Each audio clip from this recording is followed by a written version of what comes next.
গ্রেফতারি পরোয়ানা জারি হওয়া সেনা কর্মকর্তাদের বিচার আইনি প্রক্রিয়ায় হবে বলে জানিয়েছেন স্বরাষ্ট্র উপদেষ্টা জাহাঙ্গীর আলম চৌধুরী।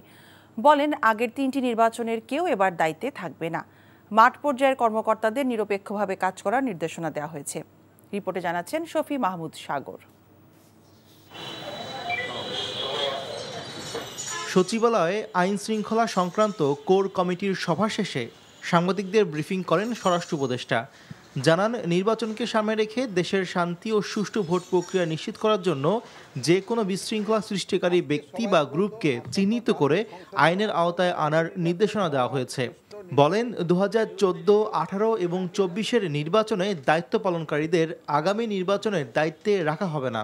গত 2014, 18 এবং 24 সালে জাতীয় সংসদ নির্বাচনের দায়িত্ব পালনকারী ব্যক্তিদের আসন্ন নির্বাচন যথাসম্ভব তাদের দায়িত্ব থেকে অব্যাহতি দেওয়া। আসন্ন জাতীয় সংসদ নির্বাচন কেন্দ্র করে আইন শৃঙ্খলা পরিস্থিতি অবনতি যেন না ঘটে, সেই জন্য আইন শৃঙ্খলা বাহিনীর টহল ও গোয়েন্দা নজরদারি জোরদার করা।